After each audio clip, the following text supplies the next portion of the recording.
Assalamualaikum warahmatullahi wabarakatuh. Alhamdulillahilladzi an'ama bi ni'matil iman wal islam. Asyhadu an la ilaha illallah al-malikul alam wa asyhadu anna Muhammadan abduhu wa rasuluhu sayyidul umam. Allahumma shalli wa sallim ala hadam nabil karim bisri wa malan. Rabbi shrah li sadri wa yassir li amri wa hlul 'uqdatam min lisani yafqahu qawli. Puji dan syukur kita panjatkan kehadirat Ilahi Rabbi Allah Subhanahu wa Ta'ala yang senantiasa menganugerahkan kepada kita nikmat yang luar biasa, nikmat iman dan nikmat Islam, sekaligus nikmat dalam ibadah. Hanya beberapa gelintir orang yang diberikan kenikmatan dalam beribadah. Kalau kita sakit jasmani maksudnya, itu sangat terasa makanan itu kurang nyaman gitu ya. Dan demikian juga ketika kita melaksanakan ibadah, ada yang karena hanya sekedar formalitas melaksanakan kewajiban, tapi ada juga yang menikmatinya sehingga timbullah rasa kelezatan dalam ibadah. Indikatornya gampang Pak. Dalam tubuh itu ada 3. Ada yang namanya jasad atau fisik. Makanannya itu adalah 9 bahan pokok gitu ya, 4 sehat 5 sempurna. Ada yang namanya ruh. Ya, ada jasad, ada ruh. Dan satu lagi ada akal. Kalau akal, makanannya itu adalah ilmu pengetahuan atau majelis ilmu. Akal bisa berjalan kalau kita berilmu. Dan ruh itu makanannya adalah ibadah. Makanan jasmani itu seharusnya setengahnya dari makanan akal, dan makanan akal harusnya setengahnya dari makanan rohani. Tapi kita terbalik, kita lebih banyak ngasih makan jasmani daripada ngasih makan akal, ngasih makan itu masalahnya. Jadi indikatornya gampang. Bapak, ibu dalam beribadah nyaman tidak? Terasa kelezatannya enggak? Kalau tidak terasa berarti itu hanya melaksanakan kewajiban saja. Tapi kalau sudah merasakan kelezatan dalam beribadah, ketika azan berkumandang langsung sensor otak kita langsung ingin segera berangkat, ingin segera pergi dan sebagainya, itulah salah satu tanda daripada kita diberikan karunia nikmat iman oleh Allah Subhanahu wa Ta'ala. Salawat dan salam semoga limpahkan kepada junjungan kita Habibana wa Rasulana Sayyidina Muhammad Rasulullah SAW. Allahumma sholli ala sayyidina Muhammad wa ala sayyidina Muhammad. Hadirin kaum muslimin rahimakumullah, kita target insya Allah malam ini selesai untuk masalah sholat, karena udah terlalu lama kita tidak kajian tafsir gitu ya. Ini kebetulan adalah malam Isnin yang terakhir di tahun 2025. Insya Allah 1 tahun lagi kita ketemu ya, malam Isnin depan.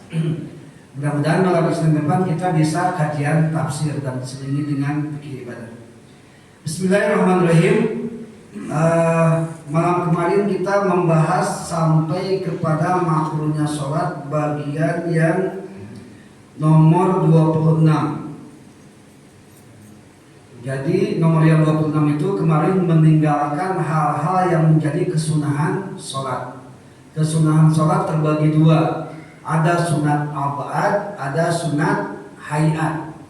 Ada yang bertanya, kalau sunat rawatib itu apa? Kalau sunat muakkad itu apa? Itu beda Pak. Kalau rawatib itu jenis. jenis sholat sunat, gitu ya. Kalau kalau muakkad, goer muakkad itu jenis sholat sunatnya, itu yang membedakan.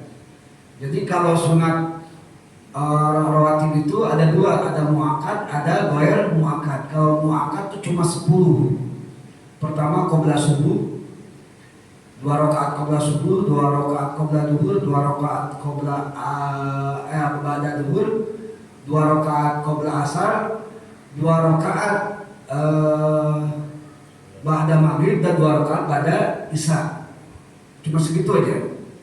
Tambah lagi goer muakkad, qobla maghrib, gitu ya, itu termasuk. Terus qobla apa lagi? Ya qobla maghrib aja mungkin lah ya. Qobla isya juga ya, qobla isya, qobla maghrib dan qobla isya. Itu khusus untuk maghrib itu sifatnya dibolehkan saja, sunnah biasa, namanya sunnah goer muakkad. Nah gitu. Nah jadi harus membedakan antara rawatib, muakkad, goer muakkad. Kita tidak berbicara itu, kita berbicara tentang ab'ad dan hayat di dalam kesunahan mengerjakan sholat. Jadi posisi ketika sholat, bukan di luar sholat. Kalau di luar sholat itu namanya muakkad, goer muakkad, rawatib dan sebagainya. Baik, jadi yang ke-26 kemarin meninggalkan sunnah-sunnah sholat.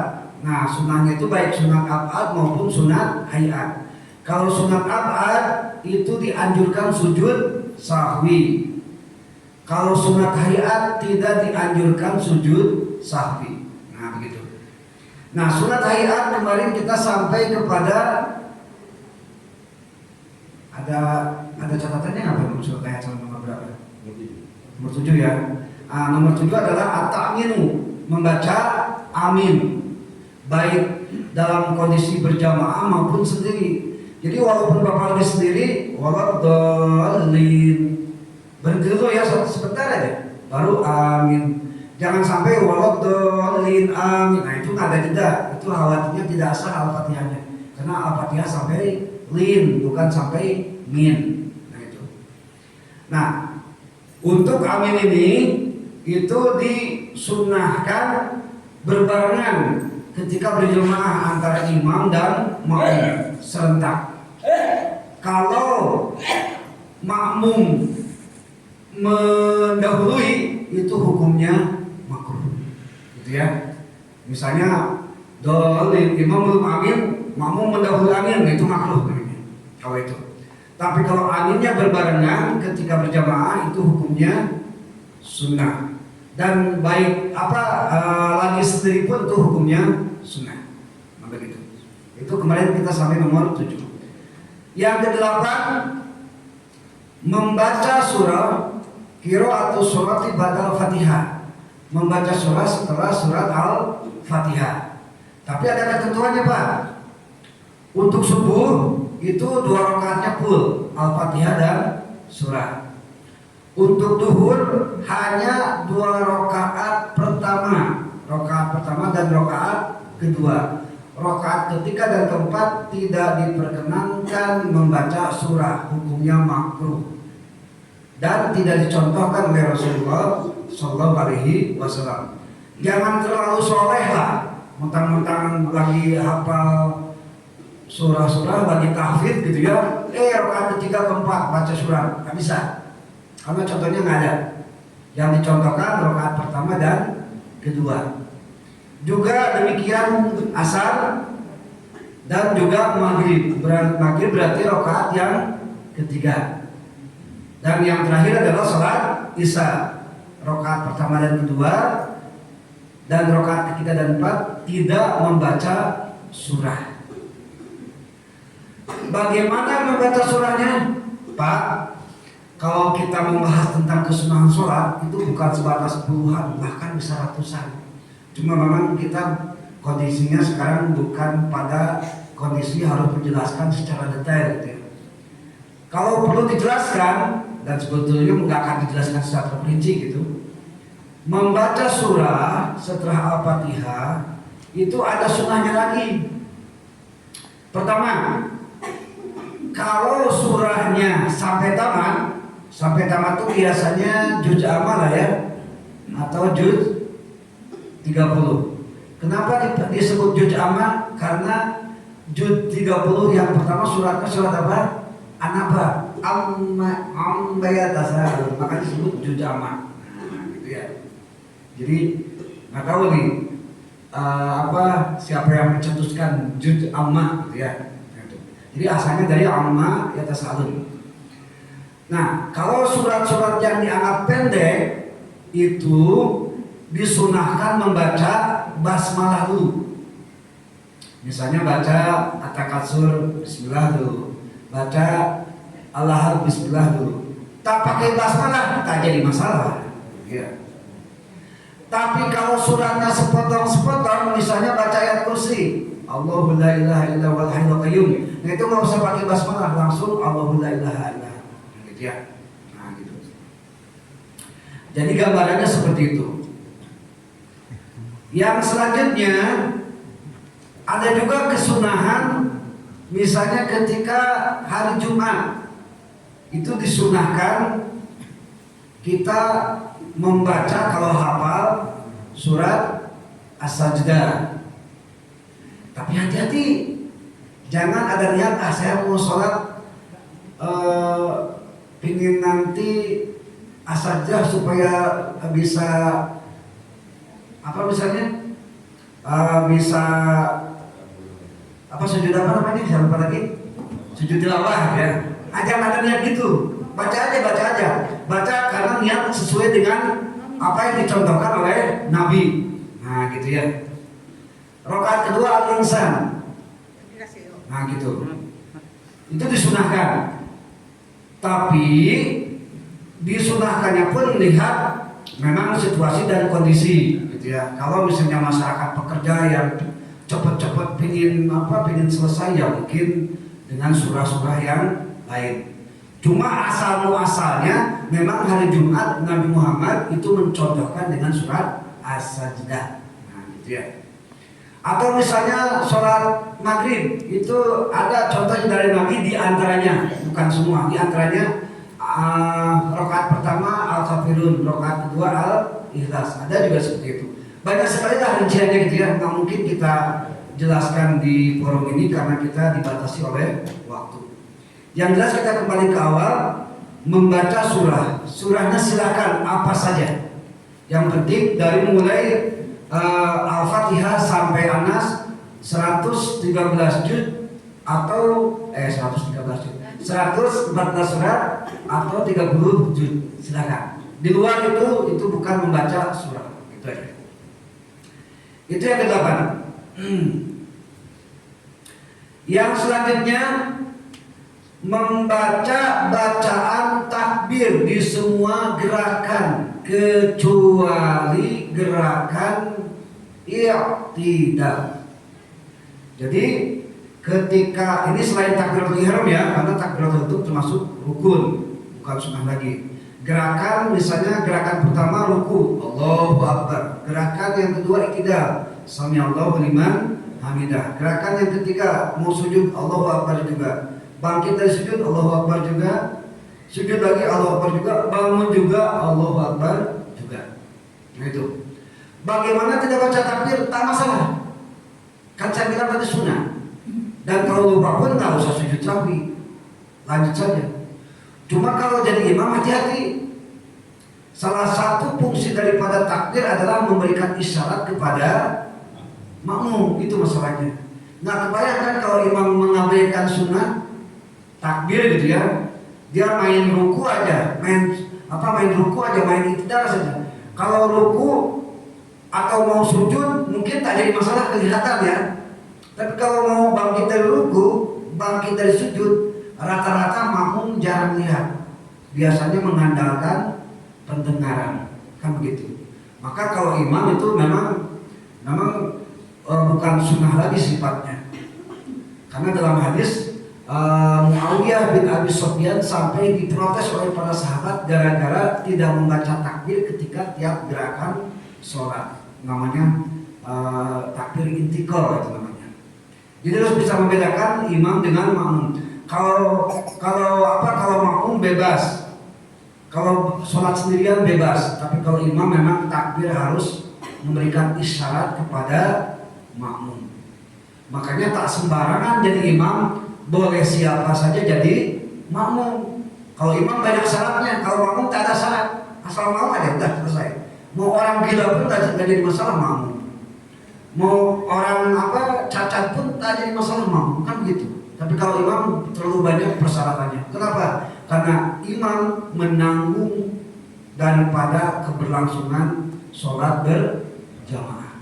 Itu aja masalahnya. Yang selanjutnya membaca Sami Allahu liman hamidah. Nomor 10. Bacaan Sami Allahu liman hamidah ini berbeda dengan gerakan yang lain. Kalau tadi kan intikal itu takbir semua. Khusus ketika bangkit dari ruku itu membaca Sami Allahu liman hamidah. Ini tak terlepas daripada kejadian Abu Bakar Siddiq pernah tergesa-gesa karena Karena beliau masbuk mengejar sholat berjamaah yang dipimpin oleh Rasulullah. Ketika beliau masuk, Rasulullah mungkin tahu gitu ya, ada yang masuk, dilamakan rukunya, gitu ya, dilamakan rukunya sehingga Abu Bakar masuk, dia langsung ruku, tapi dia ada rasa ragu-ragu, ini sah nggak ya sholatnya, gitu ya. Maka malaikat Jibril memerintahkan kepada Rasulullah untuk tidak takbir lagi, tapi mengucapkan Sami Allahu liman hamidah. Nah, gitu. Sejarahnya seperti itu. Itu instruksi dari Allah lewat malaikat Jibril bahwa bangkit dari ruku harus membaca Sami Allahu liman hamidah. Asbabul wurudnya adalah karena Abu Bakar masbuk, ragu-ragu ketika dia habis ruku, dia ragu-ragu apakah termasuk satu rakaat atau tidak. Itu aja sebab-sebab turunnya hadis tersebut. Makanya dianjurkan kepada imam khusus ruku agak dilamakan untuk mengakomodir ada makmum yang terlambat. Dan makmum pun harus pintar gitu ya. Ketika takbir Allahu Akbar, ingat walaupun imam sudah ruku, dia nggak bisa langsung ruku, harus tetap takbir dulu kan, karena takbir itu pintu gerbang utama untuk sholat. Takbir saja bermasalah, otomatis kesananya pasti bermasalah, tak sah semua. Makanya ketika imam ruku, siap dulu gitu ya, harus posisi berdiri. Kadang-kadang ada yang takbir posisi berjalan, Allah, nah kadang-kadang ada gitu. Karena salah satu sholat takbiratul ihram itu wajib berdiri, bukan berjalan. Berdiri dengan berjalan beda. Kalau berdiri itu diam, kalau berjalan itu bergerak, kan itu bedanya. Maka diam, dan itu takbir. Ketika takbir jangan baca wajah tu wajhiyah lagi, jangan baca apa-apa lagi, langsung ruku. Nah gitu. Gimana kalau masuknya imam setengah baca surat, misalnya la a'budu ma ta'budun wala antum 'abiduna ma a'bud mau lakum dinukum waliyadin, dia takbir misalnya. Masih banyak kan yang harus dibaca. Jangan iftitah dulu, langsung Al-Fatihah.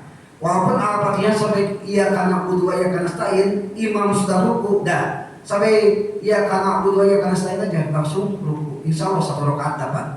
Karena dia sebagai posisi masbuk.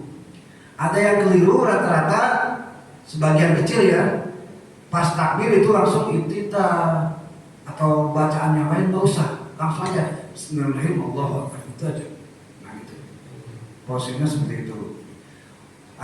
Hadirin kaum muslimin rahimakumullah, makanya ruku itu salah satu daripada rukun fi'liyah tawilah, termasuk rukun yang boleh dipanjangkan. Ruku, sujud yang pertama dan sujud yang kedua, silahkan, boleh. Itu seukuran bacaan surat Al-Baqarah 100 ayat.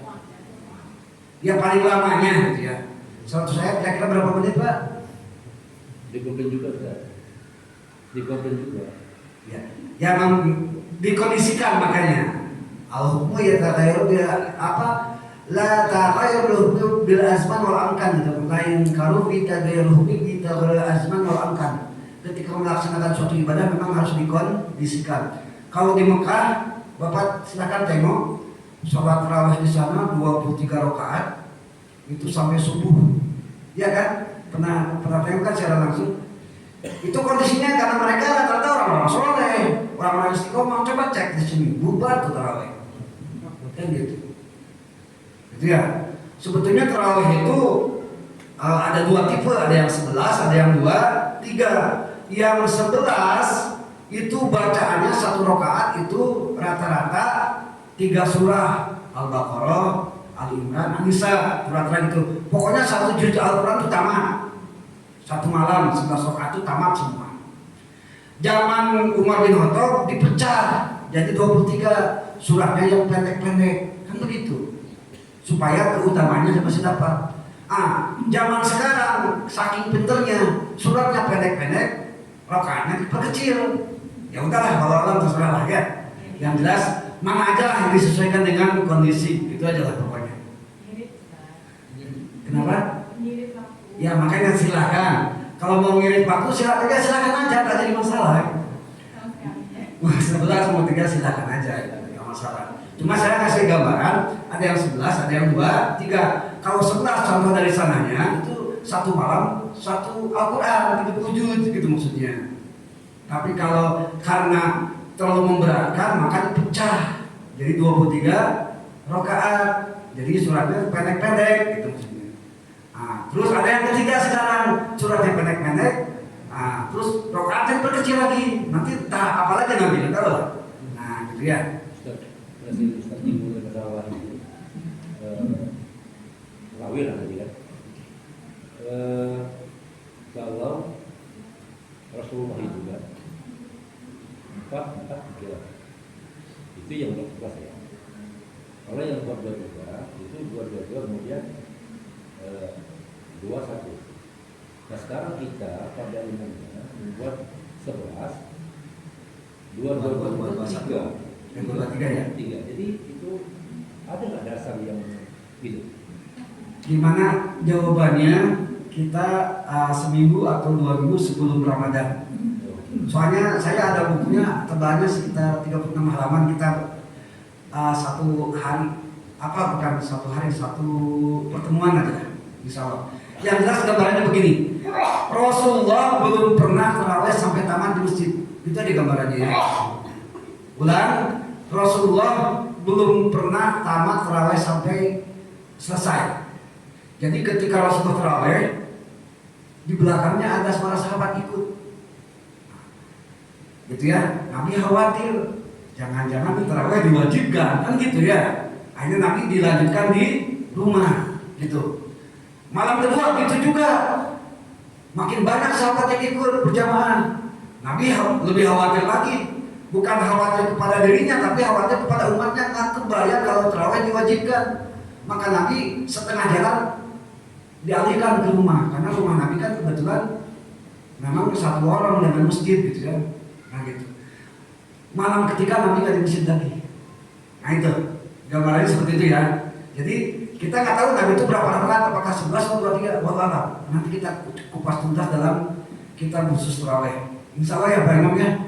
Yang jelas Nabi tidak 443, 3223 dan tidak tidak 23 juga. Kita lihat aja nanti. Nah, gitu ya.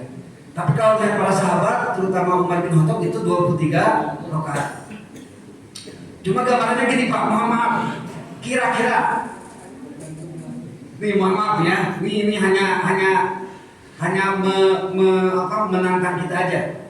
Kira-kira kalau Umar bin Khattab 23, terus Nabi 11, mungkin nggak? Nggak mungkin Umar bin Khattab itu menyelisihi Nabi. Nabi Muhammad 11, aku mau 23, nggak mungkin. Masa Umar bin Khattab setaat gitu kepada Nabi, nggak mau 11 tapi tetap 23, kan begitu gambarannya ya. Tapi tetap dasar 11 pun ada. Maka Rasulullah SAW di Ramadan au fi ghairi ila asata rakaatan. Nabi sholat tarawih di bulan Ramadan dan di luar Ramadan itu tidak kurang daripada 11 rakaat. Ada juga hadisnya. Cuma nanti hadisnya nggak bisa diterangkan, harus dikaji ulang juga. Nah itu gambarnya seperti itu. Jadi Bapak Ibu silakan, nggak usah dipermasalahkan ya. Mau 11, mau 11 lama, mau 11 sebentar, mau 23 terserah. Yang dipermasalahkan yang tidak tarawih aja, gitu aja pokoknya ya. Baik, yang selanjutnya membaca tasbih dalam ruku. Membaca tasbih dalam ruku dan sujud. Kita sekaligus kan ya, karena di sini dipisahkan membaca tasbih dalam ruku, membaca tasbih dalam sujud. Kita sekaligus kan aja supaya cepat. Jadi bacaannya adalah apa Pak? Subhana rabbiyal azimi wa bihamdi. Sebagian hadis mengatakan subhana rabbiyal azim tanpa wa bihamdi. Ada yang kayak gitu. Jadi di desa asal kami memang banyak perbedaan. Ada yang subhana rabbiyal azim saja, ada yang pakai wa bihamdi.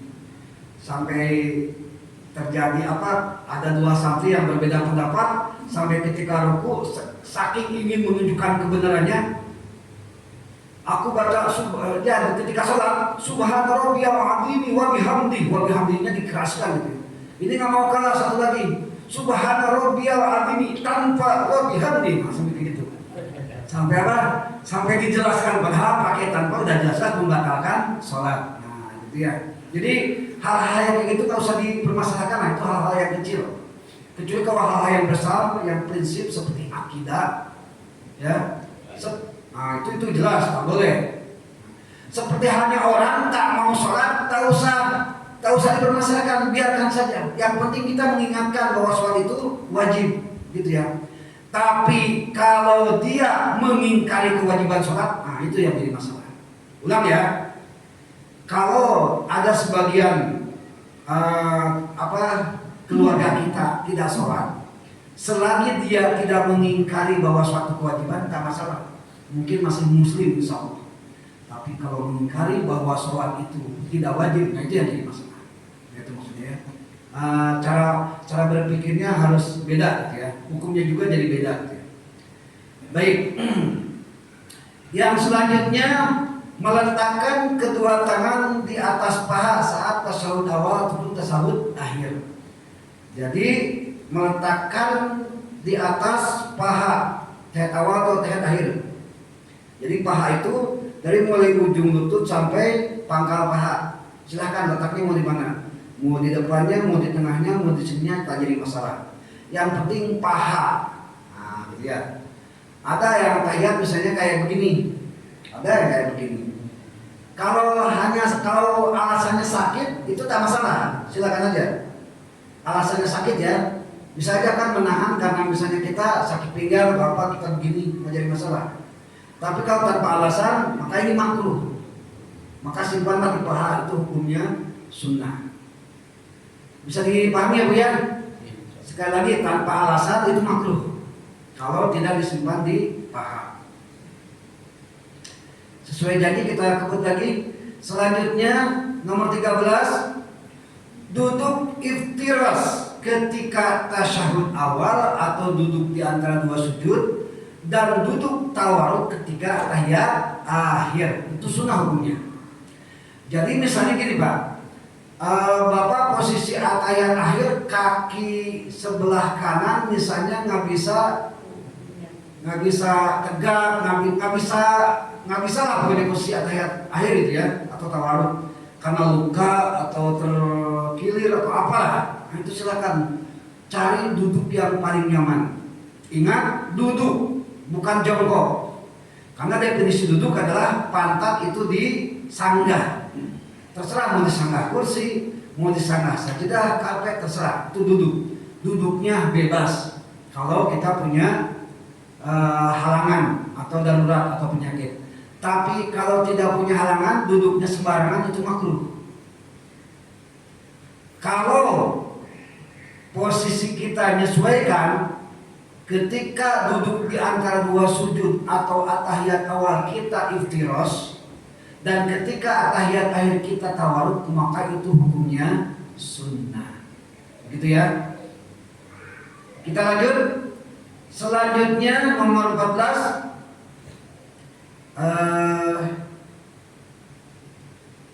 mengucapkan salam yang kedua. Jadi ketika kita mengakhiri sholat, kita ada yang namanya salam pertama, ada salam yang kedua. Wa aqalus salam, assalamu alaikum. Jadi batasan sedikitnya salam adalah lafaz assalamu alaikum. Nah, ketika ketika salam pertama itu rukun, wajib, dan ucapan assalamualaikumnya harus terdengar sama diri sendiri. Ayusmi'a binafsi, wajib. Kalau bapak cuma tak terdengar sama diri sendiri, mohon maaf, bisa dikatakan tidak sah sholatnya. Nah, gitu ya. Nah, adapun salam yang kedua itu bebas, silahkan. Mau terdengar, mau tidak, tak jadi masalah karena itu hukumnya sunnah. Ketika berjamaah, kapan makmum mulai assalamualaikum? Minimal ketika imam ujungnya kum dari assalamualaikum. Jadi ketika imam bilang as, jangan ikut-ikutan as, gitu ya. Jadi ketika imam bilang assalamualaikum, nah udah kum baru dia boleh mulai assalamualaikum. Atau imam mau ditamatkan boleh, tapi masalah assalamualaikum warahmatullahi wabarakatuh misalnya. Baru makmum juga assalamualaikum warahmatullahi wabarakatuh. Batasannya itu sampai assalamualaikum. Kun imam beres, silahkan makmum juga assalamualaikum. Itu kesunahannya seperti itu. Nah, selanjutnya ketika kita sholat, salam yang pertama tadi rukun, maka salam yang kedua itu hukumnya apa Bu? Sunnah. Ya. Nomor berapa Pak Imam? Nah, yang terakhir nomor 15 itu sunnah biasa ya, mengusap muka. Ya. Itu juga termasuk sunnah. Ya. Walaupun ada ikhtilaf, ada yang bilang sunnah, ada yang bilang tidak, tapi jelas Nabi pernah ketika salam itu memang beliau kasbu wajhi, mengusap wajahnya. Demikian juga dalam berdoa. Tambahan lagi, setelah beres sholat, khusus imam kalau dalam sholat berjamaah itu disunahkan berbalik posisi, tidak menghadap ke kiblat. Tujuannya apa? Nah, ini sunnahnya itu ilat atau tujuan. Tujuannya membedakan sholat sudah selesai atau belum. Dulu zaman Nabi memimpin sholat berjamaah, Nabi belum pernah jadi makmum Pak, imam terus. Waktu Nabi memimpin sholat berjamaah, ketika Nabi itu tidak bergeser, tetap menghadap kiblat, ada sebagian sahabat yang menganggap Nabi masih sholat, makanya takbir langsung duduk. Makanya asbabul wurud hadis tadi mengatakan untuk membedakan imam telah selesai atau belum, itu silakan berubah posisi. Berubah posisinya mau serong kanan silakan, mau hadap kanan silakan, mau balik kanan silakan. Yang diikhtilafkan itu katanya harus balik kanan langsung menghadap jamaah. Itu mana dicontohkan oleh Nabi. Tapi Nabi pun mencontoh yang lain, pernah hadap kanan juga. Yang penting ilatnya adalah menandakan sholat sudah berhenti atau belum. Itu aja intinya. Yang disunahkan itu bukan hadap kanannya balik kanannya, tapi sudah memberi tanda kepada jamaah tandanya sholat berhenti atau tidak. Gitu ya Pak ya. Jadi khusus imam tuh. Bagaimana kalau tidak serong kanan, hadap kanan atau balik kanan? Ya tak jadi masalah, itu pun hukumnya sunnah saja. Lagian kalau posisi di masjid sekarang, kita sudah bisa membedakan imam selesai sholat atau tidak, karena kita ada apa? Ada pengeras suara. Itu aja masalahnya ya. Alhamdulillah 15 daripada sunnah hayat sudah kita sampaikan. Ini makronya masih sampai nomor 26 ke 34. Selesai nggak ya sebenarnya? Mudah-mudahan selesai lah. Tapi saya beri kesempatan barangkali ibu bapak ada yang disampaikan, silakan. Kita lanjut ya Bu ya. Makruh yang selanjutnya adalah nomor 27, menengadah. Ya, faksurasi, jadi menengadah ketika dalam sholat itu makruh tuh, nggak boleh. Nggak boleh di sini maksudnya dibenci ya. Jadi lagi sholat, sunnahnya melihat tempat sujud, ini enggak menengadah. Ya nggak tahu, entah menghayal, entah punya cita-cita, entah punya hutang gimana harus dibayar, nggak tahu lah pokoknya. Yang jelas apapun masalahnya, walaupun hutang menumpuk, banyak masalah, tetap aja disunahkan kita menghadap bukan menghadap kita, menatap tempat sujud. Nah, gitu ya. Makanya tempat sujud itu dianjurkan tidak ada motif-motif apa. Nah, kebayangkan di tempat sajadah ada gambar masjid. Kalau bagi kita mungkin nggak jadi masalah, tapi kalau bagi insinyur bangunan ketika sholat itu lain tuh ceritanya. Di berapa nih ukurannya ya? Semen sama pasir banding berapa? Ada macam-macam lah pokoknya. Bagusnya sajadah juga polos gitu ya. Itu nomor 27. Nomor 28, menahan hajat, baik hajat kecil ataupun hajat besar. Hajat di sini maksudnya adalah menahan buang air kecil dan buang air besar. Makanya disunahkan kalau mau sholat, gitu ya. Kalau masih ada waktu, itu lebih baik buang dulu baru sholat. Karena silahkan cek, atau bapak ibu coba, ibu bapak pingin buang air besar atau pingin kencing, silahkan sholat. Pasti tidak usung dari awal sampai akhir. Bahkan mungkin cenderung tergesa-gesa. Yang asalnya kecepatannya 50 km per jam jadi 100 km per jam, yakin tuh.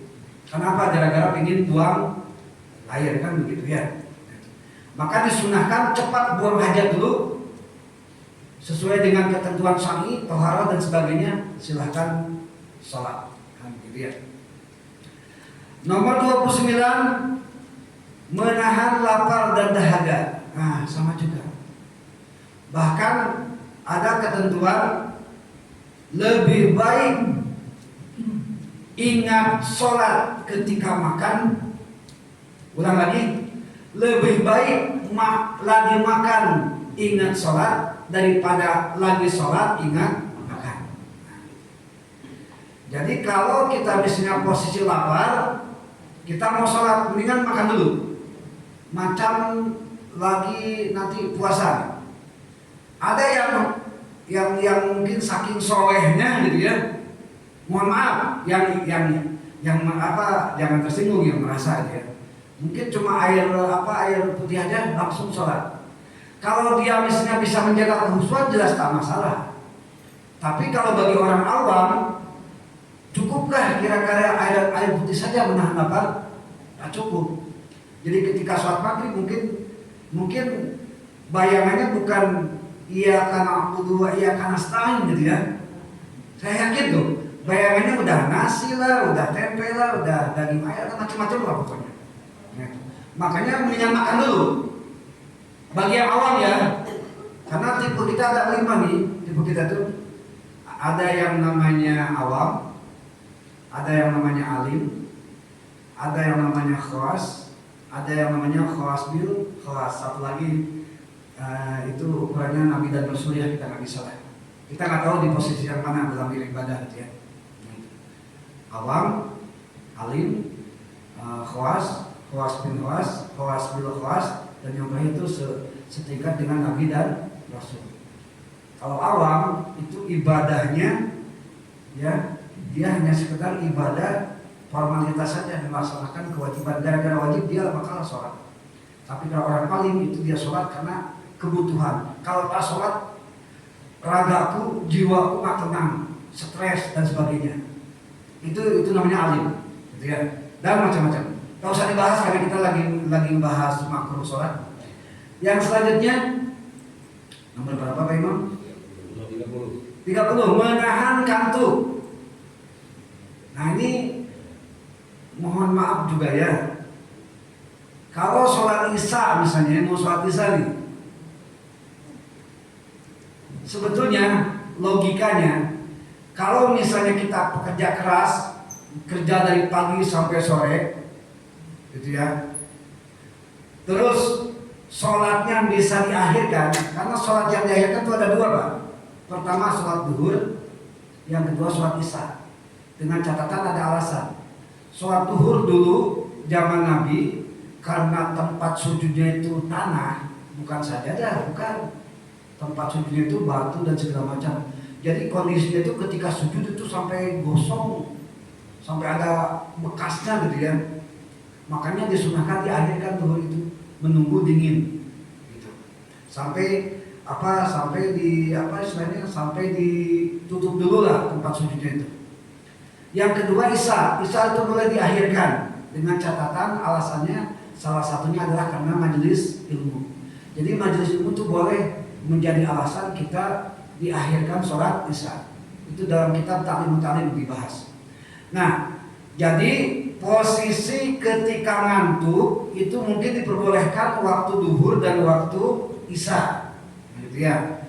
Misalnya bapak pekerja keras balik maghrib, sholat maghrib lah misalnya ya, ngantuk berat betul, gitu. Walaupun misalnya ditambah air wudhu tetap ngantuk, itu disunahkan dengan tidur aja.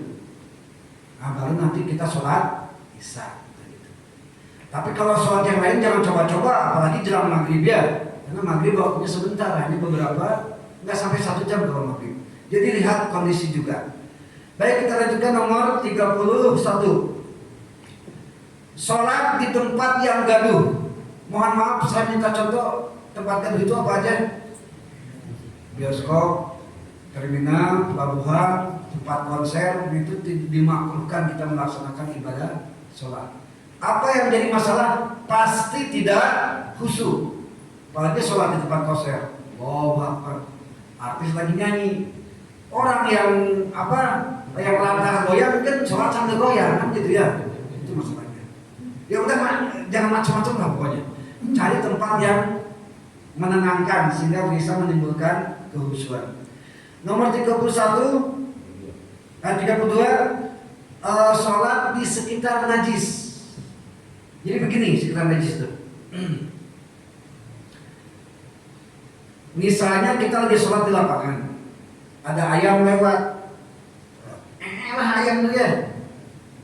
Nah, tapi ketika kita sujud, itu kita nggak nyentuh, terutama laki-laki ya. Kalau perempuan pasti kesentuh tuh. Dengan apa? Dengan mukenanya gitu ya. Kalau laki-laki jarang. Nah itu makruh, tetap sah sholatnya, gitu ya. Walaupun disunahkan juga kalau bisa disingkirkan dengan menghindari 3 gerakan berturut-turut. Berarti pakailah 2 gerakan berturut-turut. Tapi pakai apa ya Pak Haji? Susah juga. Pakai tangan kena juga, gitu ya. Nah, gitu ya. Jadi kalau ada najis di sini, kita sujud itu hukumnya makruh. Tapi kalau kena di beberapa bagian daripada tubuh kita atau baju kita, itu bisa membatalkan sholat. Itu pendapat sebagian ulama ya. Sebagian pendapat yang lain itu di wilayah tempat sholat seukuran sajadah yang normal itu tetap membatalkan sholat karena mengotori tempat sholat, bukan baju atau badannya. Nah gitu. Ya makanya pakai apa itu masalahnya? Oh ya boleh, asal menghindari 3 gerakan berturut-turut gitu aja, gitu ya. Menghindari 3 gerakan berturut-turut. Atau misalnya ada cicak, nah kalau itu ma'afu namanya, gitu ya. Jadi najis yang dimaafkan, tidak jadi masalah. Atau misalnya bisul kita pecah, nah itu tidak membatalkan kalau tidak melebihi lingkaran tangan kita, gitu. Kira-kira ini berapa sentimeter persegi nih? Itu aja pokoknya. Ya nggak mungkin juga kita ukur, nggak mungkin juga ya bisa diperkirakan lah ya gerakan. Kalau misalnya darahnya segini kecil, lebih kecil daripada jeroan dalaman tangan kita, itu tak jadi masalah, silakan aja. Itu pun termasuk mampu. Tapi kalau darahnya sampai basah, nah itu lain cerita gitu ya. Kalau pileknya parah itu kalau sekarang itu pilek keluar ingus itu suci, silakan aja, nggak jadi masalah. Nggak najis kalau ingus. cuma jijik aja gitu ya. Ingus tidak ya saya Itu saya pernah pacet kayak lintah kecil. lintah. Yang pacet namanya itu. Ya. Jadi saya pas habis sholat baru sadar air itu Seukuran gini juga. Dia kalau pacet itu dia kita buang darahnya tetap ngalir. Ya. Baik, yang pertama tidak tahu kan. Nah, jadi udurnya sholat itu 3. Pertama tidak tahu. Yang kedua tidak sengaja. Dan yang ketiga karena memang madarat gitu ya. Itu unsur tidak tahu itu terjadi masalah. Yang kedua kalau seukurnya telapak tangan kita masing-masing ya, karena beda besarannya. Itu kalau tidak melebihi telapak tangan itu kita terjadi masalah. Walaupun hanya walaupun dan itu pun darah kita ya, karena karena pacet itu kan sama dengan lintah kan mengisap gitu ya. Nah begitu ya gambarannya. Jadi untuk itu memang tak najis gitu ya, tak terjadi masalah. Cuma ya mana ya, ya tak najis tapi menjijikan itulah. Nah gitu aja. Nah sebentar lagi kita tamatkan sampai supaya tahun baru kita bisa tafsir lah. Yang selanjutnya nomor berapa? 33. Menguap ya, itu terutama sholat subuh dan sholat isya gitu ya, itu jelas. Menguap di sini dalam pengertian tidak diantisipasi gitu ya. Jadi sholat main mangap aja gitu, itu yang makruh. Jadi usahakan pakai tangan punggung kiri gitu ya. Kalau pakai ini khawatirnya kita salaman kena orang lain. Kalau ini enggak. Anak-anak ketika sun juga kan, ketika cium tangan kan punggung kanan bukan punggung kiri. Makanya disunahkan pakai punggung kiri. Kalau tidak, ini pun tidak jadi masalah, silakan aja. Ini pun tidak jadi masalah, gitu ya. Cuma kalau tidak ditutup, itu hukumnya makruh. Bisa kan ketika sholat kita muap bisa ditutup sendiri kan? Nah, gitu. Itu namanya makruh ya. Kalau muap tanpa ditutup dengan tangan. Nomor 34, membersihkan tempat sujud. Ini yang sering kita lihat ya. Jadi ketika mau sholat, udah mau ruku, udah mau sujud, pas nengok banyak remah-remah gitu ya. Allah, gini. Nah itu makruh namanya. Ya mau tidak mau udah ada hantam-hantam saja dari kita ke tempat sujud, biarkan aja. Jadi jangan sampai disapu gini. Walaupun hanya 1 gerakan atau 2 gerakan, atau ada yang lebih kreatif lagi ditiup, ada juga, tetap makruh pokoknya. Udah sujud aja, relakan dahi itu menyentuh remah-remah, itu aja pokoknya. Izin sedikit lagi ya, nomor berapa? 35. Alhamdulillah sudah selesai ya.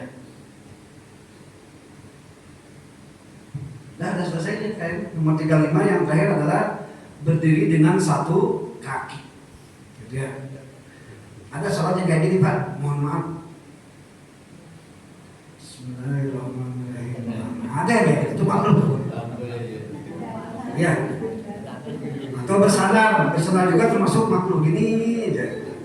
Manja betul gitu ya. Kecuali bagi mereka yang punya penyakit, itu kan cerita. Mohon maaf Pak. Bapak yang punya rasa sakit sehingga kalau 2 kaki itu dipaksakan berdiri tanpa sadar, nanti nama sakit dan mengurangi kehusuan, sadar aja tak apa-apa, gitu ya. Tapi bagi mereka yang sehat, manja, nyander, nah itu makruh namanya. Atau ada sholat yang di saat belakang, gini kan, gini, jangan, itu makruh tuh, gitu ya. Bagi mereka yang normal atau yang sehat, dikecualikan bagi mereka yang memang punya masalah dengan kesehatan. Hadirin kaum muslimin rahimakumullah. Cukup ya Pak Imam? Tadi yang ditanyakan Bapak Ibu? Ada. Ya, terserah jamaah lah. Yang jelas alhamdulillah tamat ternyata ya. Saya semalam ini maghrib dan isya tempat yang berbeda. Bacaan Al-Fatihah Imam dan ayat itu yang luar biasa. Artinya luar biasa dia ya. Tidak usah Al-Fatihah. Tapi saya pikir luar biasa. Banyak kesalahannya. Jadi saya telepon jamaah salah satu di Solo. Jadi biasa lah, namanya sedikit kampung, bukan maksudnya kampung itu udah pengertian, itu besar ya. Cuma orang-orang tua. Nanti kalau ditegur, tersinggung kalau tak dipuji. Jadi biar itu aja. Jadi ya kadang cerita itu. Jadi luar biasa Pak dan imam saya. Gitu. Al-Isra'u fil ibadah mamnun. Dalam ibadah kita harus egois, ya. Jadi ketika Pak Imam jadi makmum di hadapan imam yang bacaannya kurang, kita kan diberikan kesempatan Al-Fatihah kan ketika waladulil imam. Jadi Al-Fatihah kita memakai Al-Fatihah yang kita baca diri sendiri, bukan yang dipakai oleh imam. Tidak ada masalah. Kalau bagi kita ya, secara al-isya'u fil ibadah mamnun gitu. Keegoisan dalam ibadah itu jelas. Kita tetap sah karena kita setelah imam baca waladulil kita baca Al-Fatihah. Begitu kan? Nah, sekarang masalahnya ada di imam yang di tempat yang lain. Nah, itu silahkan musyawarah pemerintahannya, dewan masjidnya, pengurusnya silahkan. Itu bukan tanggung jawab kita. Itu aja. Tidak begitu. Sudah tahu imam itu baca begitu. Jadi sudah tahunya Pak Imam yang di luar masjid itu yang mungkin yang di kampung sana belum tahu kan? Lebih tahu mungkin ya. Maksudnya sudah tahu imamnya begitu dan gitu. Kenapa masih dipakai? Saya pun tadi jamaahnya kalau disampaikan itu tersinggung tak ada masjid pula, itu parajuk. Nah itu ujung-ujungnya musyawarah mungkin ya. Ya maksud saya macam mana Ustaz? Maksudnya kita dah tahu imam itu akan begitu, pasti kita ikut juga gitu. Pasti bertahan dengan imam seperti itu. Ya kita dalam pengertian sebagai makmum kan, saya bilang tadi bahwa ibadah itu harus egois. Yang jelas kita ibadah ritual yang maksudnya bukan ibadah sosial ya. Kalau ibadah sosial ibadah egois. Ibadah ritual seperti sholat, kita mengandalkan Al-Fatihah bacaan kita sendiri, bukan bacaan imam yang bermasalah. Tetap sah sholatnya. Adapun masalah misalnya jamaah yang di sana mempertahankan imam, itu pertama saya nggak punya kewenangan untuk menjawab gitu ya, karena memang tak mendengar sendiri dan tak melihat sendiri nggak bisa gitu. Harus konferensi lah istilahnya penilaiannya gitu. Yang kedua, hak penyelesaian itu ada di mereka internal, bukan eksternal. Kita kan masjid bukan masjid mereka, itu aja masalahnya. Dan yang terakhir yang ketiga, memang ketentuan dalam fikih disampaikan sekali lagi bahwa syarat wajib imam itu salah satunya adalah harus fasih dalam bacaan. Yang terpasai di antara jemaah, bukan nyewa imam dari yang lain jago tahsin Quran, bukan, yang terfasih dari yang berjamaah di sini gitu maksudnya. Gitu ya. Pak Imam mohon maaf, saya memang tidak bisa memuaskan dalam jawaban karena saya bukan alat pemuas misalnya. Ya karena waktunya aja yang tidak mencukupi gitu ya. Tapi insya Allah nanti kita bahas lah ya, mudah-mudahan. Karena saya pernah membahas tentang fikih sholat berjamaah, kalau masalah udah selesai. Gitu ya. Itu lupa lagi gitu ya. Baik, hadirin kaum muslimin rahimakumullah, itu saja mungkin yang bisa saya sampaikan. Insya Allah 1 tahun lagi malam Isnin depan kita coba tafsir lagi. Gimana Ibu? Pikir terus. Oh, pikir wudhu belum? Emang belum? Jadi saya mau izin kira-kira minggu depan tafsir atau fikih lagi? Nampaknya kita ditendang sama butuh fikih. Jadi itu yang lebih.